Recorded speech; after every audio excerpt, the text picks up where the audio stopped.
تو چنگیز خان اٹھا ہے کہ 610 میں، اور اس نے تباہی کا ایک ایسا ریلا اس کے ساتھ تھا، ہر چیز کو خس و خاشاک کی طرف بہا کر لے گی۔ 664 میں وہ مرا ہے، اس وقت اس کی عمر 73 برس تھی، 73 سال 4 مہینے۔ اس نے کوئی 25 برس حکومت کی، اور اس نے چنگیزی سلطنت کو ناقابل تسخیر بنا دیا۔ یہ دنیا کا واحد جرنیل ہے، رات بھی بتایا تھا، جس نے شخصی طور پر تنہا سب سے زیادہ فتوحات کی ہیں، اور اس کا کوئی علم عطائی تھا جنگوں کے بارے میں، ملک گیری کے بارے میں، جہاں گیری کے بارے میں اس کا علم عجب تھا۔ اس کی برق رفتاری، اس کی ذہن کی تیزی کمال درجے کی تھی۔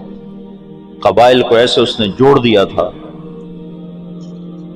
سب ایک جھنڈے تلے مختلف قبائل جمع ہو گئے تھے، اور دنیا کی ناقابل تسخیر طاقت بنے۔ اور قراقرم صحرائے گوبی میں منگولیا کے پاس ایک بڑا شہر اس نے بنایا، دارالحکومت، جو ساری دنیا کا سب سے بڑا دارالحکومت، اور ان کا بڑا نشانہ مسلمان تھے۔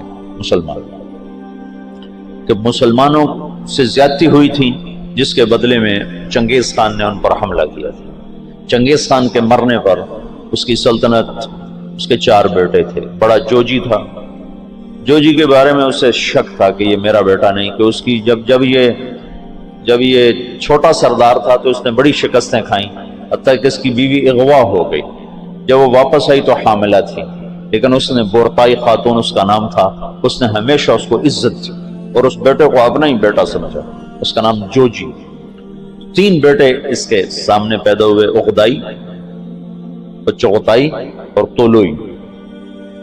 تو اس نے اغدائی کو اپنا جانشین بنایا، اور جوجی کو روس کی سلطنت دی، روس کی، اور چغتائی کو اس نے منگولیا کی طرف کا اور چین کی طرف کا علاقہ دیا، اور جو طولوئی تھا اس کو یہ نیچے آذربائیجان سے نیچے ایران اور یہ شام، یہ علاقے اس نے 4 حصوں میں اس نے اپنی سلطنت کو تقسیم کیا، اور اغدائی کو سب سے بڑا سردار بنایا۔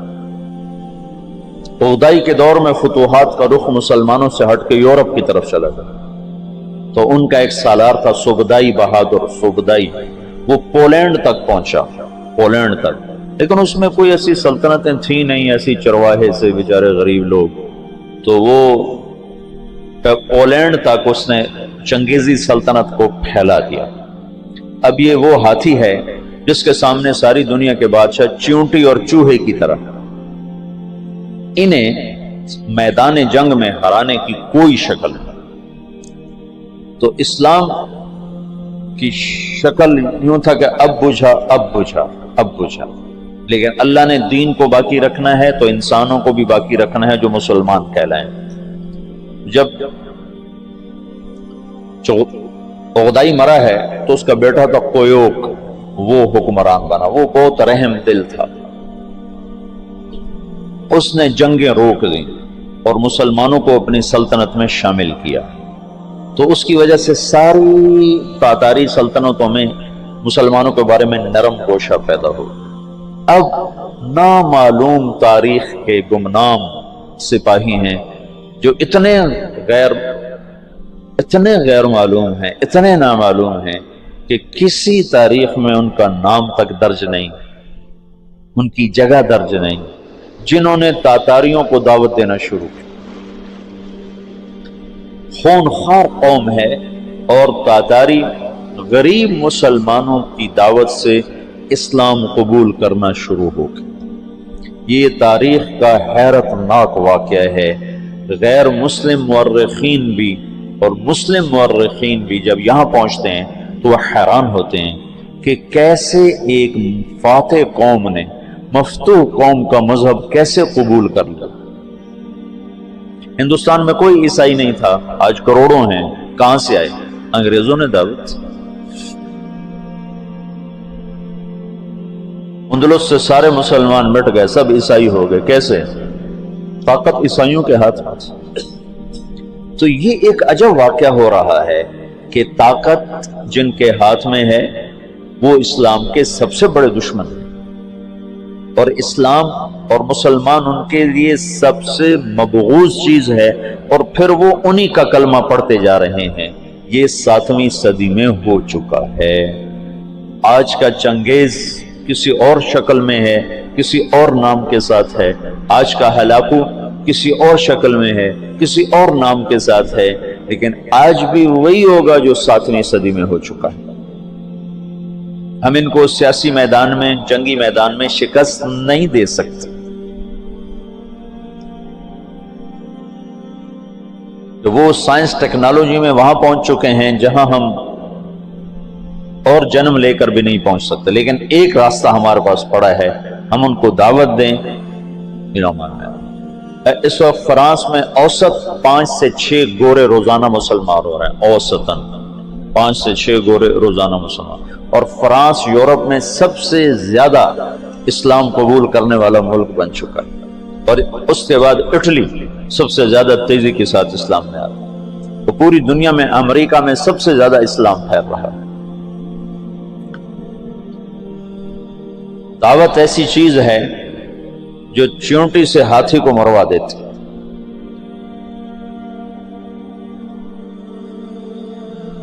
اس کی نرمی سے کچھ دل نرم ہوئے اور اسلام داخل ہونا شروع ہوا۔ تو کویوک جب مرا ہے تو اس کا بعد طولوئی کے 4 بیٹے تھے، ایک قبلائی خان، ایک منگو خان، ایک بوکا خان اور ایک ہلاکو خان۔ تو اس وقت جوجی کا بیٹا ایباقا وہ سب سے بڑا سردار تھا تاتاریوں میں، تو انہوں نے مشورہ کیا کہ اب ہم کس کو اپنا خاقان بنائیں، تو ایباقا نے منگو خان کے بارے میں کہا کہ اس کو اپنا خاقان بناؤ۔ منگو اسلام دشمن تھا، اس کے دور میں بغداد تباہ ہوا ہے۔ جب بغداد پہ حملے کا لشکر نکلا ہے تو یہ جو مسلمان دائی تھے یہ جوجی کی نسل میں اپنا کام دکھا چکے تھے، اور جوجی کا پوتا برکا خان مسلمان ہو گیا۔ ان کی دعوت پر ایک وزیر مسلمان ہوا، وزیر کو جب موقع ملتا برکا خان کو اسلام کے فضائل سناتا، اس کو باتیں بڑی اچھی لگتی، پھر وہ پوچھتا تمہیں یہ باتیں کون بتاتا ہے، تو پھر وہ بڑے مناسب طریقے سے کہتا کہ یہ مسلمانوں کا دین ہے، یہ مسلمان بتاتے ہیں۔ پھر اس نے کہا مجھے مسلمانوں کا کوئی وفد ملاؤ، پھر ایک وفد اس سے ملا، انہوں نے اسلام کی دعوت دی، اسلام کے بنیادی اصول بتائے، تو برکا خان مسلمان ہوا۔ روس آج بھی دنیا کی سب سے بڑی سلطنت ہے، اس وقت بھی روس بہت بڑی سلطنت تھا، تو جتنا روسی مغل تھا اور چنگیزی تھا وہ برکا خان کی برکت سے سارے کا سارا مسلمان ہو گیا، کوئی تلوار ہلاکو جس نے بغداد کو تہ تیغ کر کے رکھ دیا، 15 لاکھ آدمی ذبح کر دیا۔ 658 میں پھر اس نے مصر پہ چڑھے، اس دوران حلب، شام، دمشق اس نے اینٹ سے اینٹ بجا دیا۔ پھر 658 میں وہ دمشق مصر کی طرف حملہ آور ہوا۔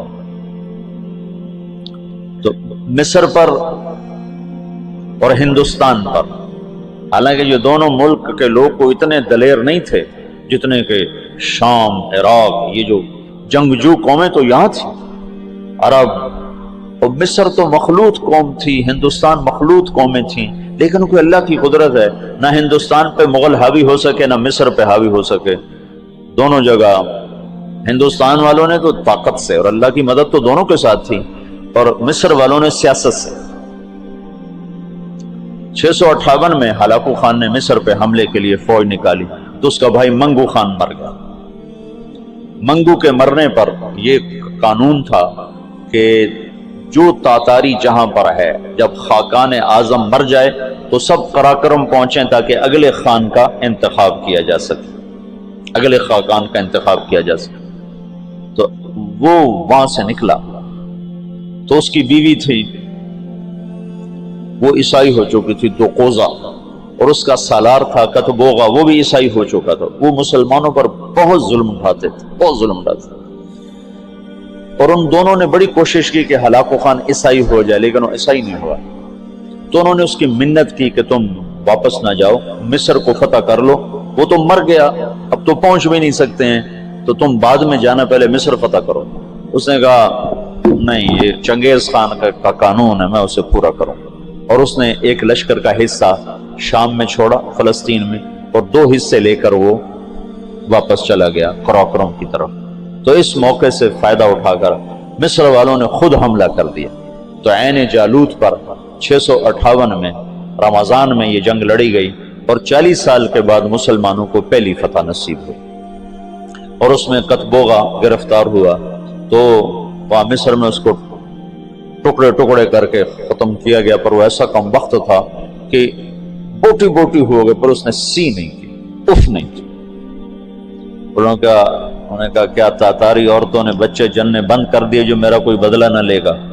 میرا بدلہ لینے والے ضرور آئیں گے، لیکن اللہ نے وہ موقع نہ دیا۔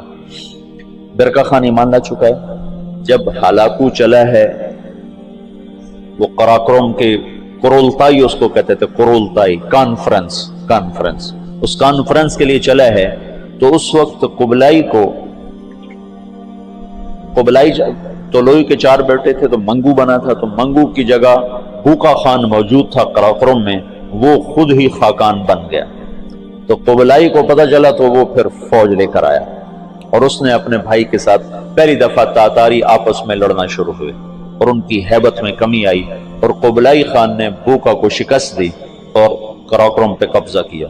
پھر ان بھائیوں میں آپس میں بہت لڑائیاں ہوتی رہیں تخت کے لیے۔ آخر میں قبلائی خان غالب آیا، اور اس نے اپنے بھائی کو قید کر لیا، پھر قید میں وہ مر گیا بوکا، اور اس نے قراقرم کی بجائے چین کو اپنا دارالحکومت بنایا، چین فتح کیا اور چین کو اپنا دارالسلطنت بنایا۔ جب ان جنگوں سے فارغ ہوئے تو ہلاکو خان نے حملہ کیا مصر پر، تو برقع خان کو خط لکھا رکن الدین بیبرس نے کہ تم ہماری مدد کرو، تم بھی مسلمان ہو، ہم بھی مسلمان۔ تو پھر برقع خان نے ہلاکو کو خط لکھا کہ تم مسلمانوں پہ حملہ نہ کرو ورنہ میں تم پہ حملہ کروں گا۔ تو ہلاکو نے اسے خط لکھا کہ تم نے چنگیز کا قانون نہیں پڑھا کہ تاتاری آپس میں نہیں ٹکرایا کرتے؟ تو اس نے اس کو جواب دیا کہ وہ بھی کافر تھا، تو بھی کافر ہے، تو حملہ کرے گا میں تیرے پر حملہ کروں گا۔ جب وہ مصر پہ حملہ آور ہوا تو برقع خان ہلاکو پہ حملہ آور ہوا، تو اس نے ہلاکو کو شکست دی، اور مصر اس تسلط سے نکل گیا۔ پھر ان دونوں بھائیوں کی، چچا زاد بھائیوں کے آپس میں لڑائیاں ہوئیں، جس میں ہلاکو کو آخر میں شکست ہوئی، اور اس غم سے وہ بھی 42 سال کی عمر میں فالج کے مرض سے مر گیا۔ اس کا پوتا ہلاکو کا پوتا نکودار اس کا نام تھا، پہلے وہ عیسائی ہوا، عیسائی، اور اس نے اپنا نام نکودار رکھا۔ یہ نکودار خاقانی نام نہیں ہے، لیکن بعد میں اللہ نے اس کو اسلام کی دولت دی تو وہ مسلمان ہو کر اس نے نام احمد خان رکھا۔ ہلاکو کی نسل میں اسلام داخل ہو گیا۔